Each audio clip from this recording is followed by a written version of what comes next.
yo les vengo a decir otra pregunta, pero es una pregunta difícil, porque preguntar si Dios existe, si Dios no existe, es fácil, porque total, la respuesta no nos va a afectar. O sea, yo te voy a hacer una pregunta desestabilizadora de nuestro modo de vida. ¿Existe la familia? Qué preguntón, ¿eh? Qué preguntón. Precisamente porque es un desafío plantear esto como una pregunta, un grupo de antropólogas feministas, Collier, Rosaldo, y tengo que leer porque Silvia, yo le digo Silvia porque ella ha decidido sostener su apellido Yanagisako. La yo digo, Silvia. Salva, cambiate el apellido, un nombre artístico, flaca, o sea, Carlín Calvo, Yanagisako. De joder, bueno. No la pongo en el equipo de fútbol. Empiezan, no, totalmente. Empiezan, precisamente titulan un ensayo antropológico con esta pregunta, ¿qué es la familia?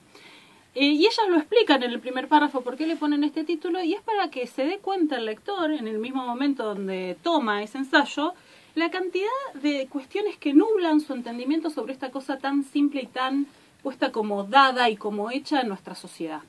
Precisamente lo que ellas dicen es que está bien, existen conexiones especiales entre gente que comparte la misma genealogía, pero esa genealogía no permite explicar la naturaleza de esas relaciones especiales.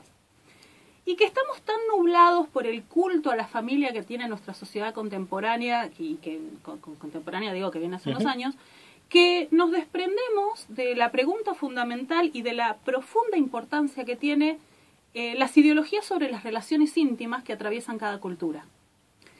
Lo que hacen estas autoras maravillosas en este ensayo es hacer un recorrido sobre el concepto de familia en las ciencias sociales. Cómo se formó ese concepto, qué significa, y se encuentran y van a hacer un camino de adelante para atrás. Primero, cuando se instaló este concepto como universal, y después van a ir a un poquito antes, al siglo XIX, a los funcionalistas y a los victorianos, que tenían un concepto que no llegaron a explicitar, no llegaron a decir la familia es una institución universal.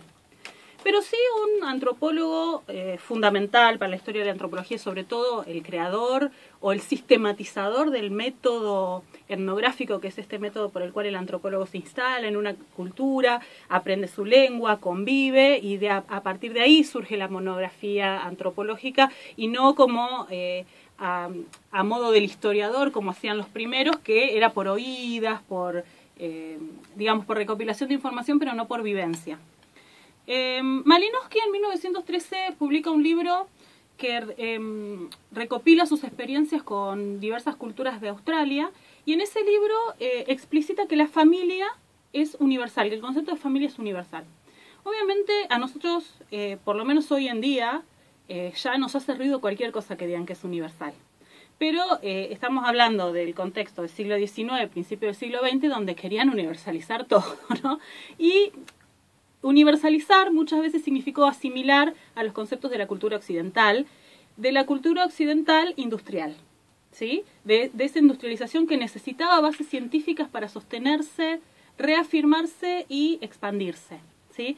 Y también para expandir todo este tipo de consensos y todo este tipo de información a las sociedades que vivían en estas culturas, o sea, que fueran esas sociedades funcionales a estos ideales también. Malinowski, porque primero se pensaba que los pueblos considerados por Occidente primitivos no tenían una estructuración en familias, porque se hablaba de la promiscuidad, ¿no es cierto? Cualquier cosa que fuera otro modo que la familia nuclear era considerada promiscuo. Entonces decía que no existía la familia. Lo que Malinowski hace es, comprueba que las personas sabían quién era su padre y su madre. Entonces, más allá de otro tipo de organizaciones y de vínculos, este reaseguro sobre la identidad, sobre todo de la madre, permitía decir que, bueno, que existe un concepto de familia. Y arma un concepto de familia que después es universalizado y es aplicado a posteriori en todas las ciencias sociales, y del concepto que reafirman las ciencias sociales como familia, que tiene 3 factores. El primer factor es, primero, que es un conjunto de personas que tienen determinada relación entre sí. El segundo factor es compartir cierto lugar físico, cierto espacio. Y el tercer factor es una especie de afecto que se daría entre los participantes de este vínculo. De hecho, hay toda una teoría sobre la gratificación a través del amor que recibe, por ejemplo, los padres. Digamos, a ver, lo voy a decir a lo bruto, que me disculpen. ¿Para qué me voy a gastar tanto criar este chico si no tengo ninguna gratificación? Bueno, la gratificación sería el amor, ¿no? Él me ama, yo lo amo, nos amamos. En realidad, el objetivo de la sociedad, o sea, la necesidad básica es la reproducción para esa cultura. Bueno, esto es como la supuesta gratificación que estaría dentro de la familia. Y además establece este concepto de nurtura. Nurtura es la crianza, ¿sí? Todos sabemos que el mamífero mejor conocido como Homo sapiens necesita más que cualquier otro ser de la naturaleza un largo periodo de cuidados para poder desarrollarse. 30, 40 años. Sí, bueno, sí. Sí. Y algunos después siguen buscando gente que los cuide, ¿viste? Son los hijos crónicos de alguien. Viste que muchas mujeres tienen al marido de hijo, muchos maridos tienen a la mujer de hija, etcétera. Es como que esta cosa padre-hijo no salimos de ahí. Esta nurtura implica no solamente el cuidado físico que necesita esa criatura para formarse, para poder desarrollarse realmente, sino librados a hacerse moriría, sino que también implica el afecto que, hablo de supuesto, que necesita también para la crianza de ese niño. Entonces, los funcionalistas del siglo XIX lo que dicen es una cosa, antes de que Malinowski declarara que esto es universal, dicen que la nurtura es la función básica de la familia, ¿sí? Entonces, la familia existe porque es necesaria la nurtura. Los funcionalistas establecían que toda institución cultural que se establecía en una cultura está ahí por una función. La función de la familia es la nurtura. Bien, lo que dicen estas autoras es que en principio no están de acuerdo con los funcionalistas, que esto es que dejan algo de lado los funcionalistas, y dice que exista una institución que cumpla una función en una cultura, no quiere decir que eso sea intrínseco, la institución con la función, que la función no podría cumplirse sin esa institución, o que la institución existe en pos de esa función. Digamos, podría existir la familia en pos de otra función que no sea la crianza, o podría existir la crianza en pos de otra institución, como después se evidencia con otro tipo de culturas que llevan a cabo la crianza en otras estructuras que no son la familia nuclear que nosotros conocemos. Dice en estas autoras que este es como la encerrona funcionalista, ¿no? Hacer que la función y la institución parezcan intrínsecamente unidas. También se establece toda una propagandística alrededor de la familia, muy fuerte. Yo voy a decir algo también así, a secas. Si algo necesita tanta propaganda, si el Papa hoy en Kenia salió a decir que lo más importante del mundo es la familia al 2015, es que necesitamos seguir reafirmándolo, ¿no? Y después voy a llegar a esto, pero me voy a hacer un pequeño atajo y voy a adelantar. El Estado asigna a estas uniones parentales, a estos vínculos, después obligaciones legales, ¿sí? Entonces ahí hay otra encerrona, digamos, con la legalidad y la cultura. Lo que dicen estas autoras es que estas tres características que le da Malinowski a la familia, ellas no estarían de acuerdo. No estarían de acuerdo que esto siempre se cumpla, y para refutarlo tienen algunos ejemplos. Ejemplo número 1, dice, no todas las culturas están interesadas o han demostrado interés en mostrar la delimitación que dice Malinowski de que una familia tiene que ser limitada. Si hay algo en que están de acuerdo todos estos estudios, que hay un límite para la familia. La familia es esto, acá se terminó la familia. Esto es complicadísimo de llevar a cabo, porque entonces empezamos, a todos se nos vienen ejemplos, entonces tal cosa que no es una familia, claro. Entonces tal otra que no es una familia, entonces ¿qué es una familia? ¿O existe? Segundo, hay lenguas que no tienen ninguna palabra equivalente a familia, ¿sí? Tienen palabras para padre, para hijo, para hermano, pero no para un grupo de personas que tengan el vínculo de padre, hijo, hermano. Entonces eso quiere decir que no existe conceptualmente para esa cultura. No hay un límite, no hay una frontera establecida, ¿no? Sí, o de hacerse esa frontera tiene otro patrón que no va a ser el vínculo genealógico. Por ejemplo, los sinacatecos... Justo te iba a preguntar por ello. Sí, yo sabía que me ibas a hacer esa pregunta, por eso me lo busqué. Su unidad básica es la casa. Mirá, ¿sí? Los peronistas sinacatecos. Y en esa denominada casa podía vivir un grupo de hasta 20 personas. Y no todas tenían vínculos consanguíneos, digamos, ¿sí? Otra cosa, digamos, interesante que tiran abajo estas estudiosas es el tema del lugar físico, porque encuentran muchas culturas donde las familias, no las familias, ahora me equivoco yo, sino las personas que tienen un vínculo de consanguinidad no comparten un lugar físico. Por ejemplo, los Mundu Kuru. Bueno, el mensaje que te mandé esta mañana era sobre eso. Yo justo hoy mandé un fax a estos pueblos tropicales sudamericanos, en realidad a Venezuela, estuve mandando ahí todo por la costa y digo, ¿existe este lugar todavía? Porque acá en Argentina no le estamos pasando bien y como que me gustó esta estructura. Hay una casa grande en el medio de la aldea donde viven los hombres con los jóvenes a partir de los 13 años. Y alrededor hay otra serie de casas donde viven las mujeres con los niños. Niños y niñas, ¿no es cierto? Y después obviamente las niñas se quedan a vivir ahí. Incluso los matrimonios no duermen juntos, sino que se encuentran obviamente para tener sexo. Por eso digo que está interesante, vivís con tus amigas, los chicos los crían entre todas, no es que, ay, este es mío, se portó mal, o me hace quedar mal este pibe, sino bueno, los criamos entre todas. Y después, che, mi amor, está corta de gente la tribu. Bueno, claro. Nos juntamos en la de allá, en la número 3. En la número 3. Claro. No, estoy haciendo reduccionismo cultural. No. Después, bueno, hay otras formas. Una vez hablamos de otra tribu en Nueva Zelanda, me parece que era, donde también la crianza era indistinta. O sea, bueno, cuando hablábamos de Margaret Mead y Samoa, que los chicos en esta cultura samoana no tenían como referente, esta es mi mamá, este es mi papá y vivo con ellos solos, sino que todas las mujeres adultas eran una referencia de autoridad materna, diríamos, a nuestra forma, y todos los varones adultos a su forma. O sea, otras formas de crianza, digo, la función de crianza está, la función de amor también está.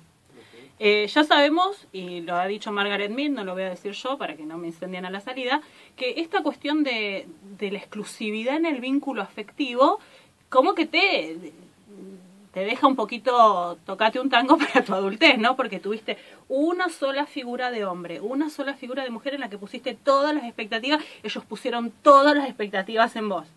Es rarito, es como un poquito limitante. Y además encuentran un tercer grupo de culturas que no implican que esta relación parental tenga que ver con el amor. Y les voy a hablar de los Cheyenne, que es una tribu mexicana, ahí medio en Norteamérica, por ahí por el límite. Y en Zambia hay otra cultura donde hay una implícita relación de tensión y casi de enemistad entre la madre y la hija mujer. De hecho, la hija mujer no recurre a la madre para conocer los secretos, para cuestiones afectivas, para cuestiones de sabiduría y todas esas cuestiones, sino que recurre a su tía paterna. La hermana del padre es la referencia y en algunos casos otras mujeres adultas, pero no la madre. Con la madre se mantiene una cierta enemistad, ¿sí? Se le quita a la madre en esa cultura, se le quita a la progenitora, digamos, en esa cultura, la función de darle amor y educación sentimental a esa hija, ¿sí? Y esa enemistad que también funciona de cierta manera con los varones, después explica otra, por eso dice, después los varones van a querer buscar una esposa, y donde el modelo de esa esposa va a ser más parecida a la tía, por eso se casaban con las primas, o por eso elegían entre sus cónyuges primas o algo así de la familia del padre y no de la madre, porque con la madre no estaba asociado la idea del afecto. Entonces, porque busco una esposa, no una madre, porque la madre no te quería. La madre no te quería. Todas estas pruebas nos dicen que esta imagen de la madre amorosa y entregada y no sé qué, también es una creencia y es una fe que tenemos nosotros. Lo que dicen estas autoras, bueno, por supuesto que es una fe y que es algo cultural. Si no, no existirían mujeres que abandonan a sus hijos recién nacidos. No es un vínculo que se dé natural y el 100% de los casos. No existe de esa manera. Lo que pasa que dice que los antropólogos muchas veces releyeron un montón de estas evidencias a la luz de sus propias creencias. ¿Sí? Entonces, ahí dice el antropólogo a veces le da más sentido a su fe cultural, ¿no? No a su fe religiosa en este caso, a su fe cultural que a la evidencia. que otra cultura lo hace diferente, entabla otra serie de vínculos y no estos. Bueno, las autoras, es como un poco largo el ensayo, hablan del evolucionismo y cómo el evolucionismo, y los evolucionistas del siglo XIX, sin llegar a decir que la familia era universal, no se animaron a eso. Al enfrentarse a todas estas culturas sintieron un miedo primordial, el miedo a la pérdida, porque fue perturbador pensar que se podía romper este régimen rey, Dios, rey y replicado en la familia padre. Si este orden es roto, hay como una perturbación en el... Y entonces empezó, si bien no dijeron que la familia era universal, sí empezaron a decir que la función biológica de la mujer asociada a la maternidad sí es universal. Entonces empezaron a hilarla por ese lado. Pero son recién los victorianos, y es raro que sean los victorianos, es raro y es no raro. Digo, la sociedad victoriana fue una sociedad de una moral muy fuerte, muy rígida, de una...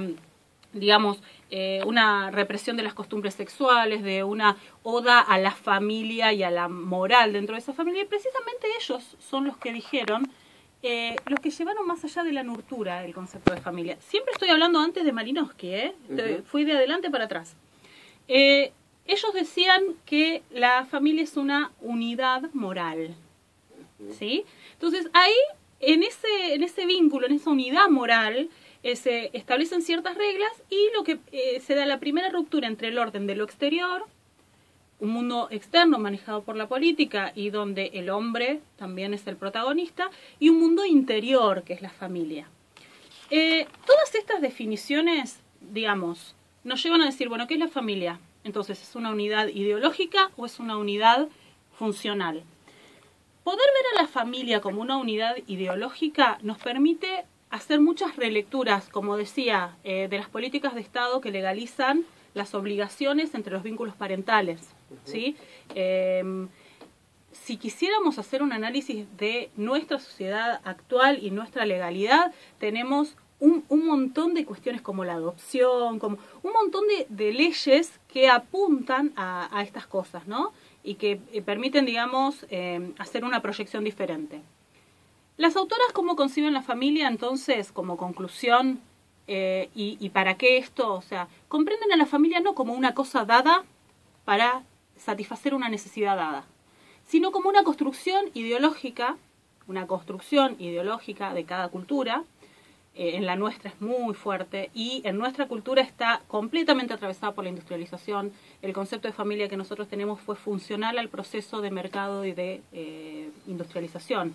Para que ese proceso fuera llevado a cabo era necesario que existiera un modelo de familia. Era necesario que alguien saliera a trabajar y que alguien criara los futuros obreros. Digo, ¿se entiende esto? Perfectamente. Futuros obreros y consumidores.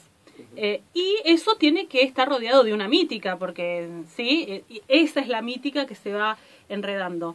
Esta, digamos, esta construcción ideológica tiene, por supuesto, implicaciones morales. Ese es digamos, ese es el gancho. El gancho es que, qué mala madre, dejó a los hijos solas, se fue a trabajar, qué mala madre, tal cosa, qué mal padre, tal...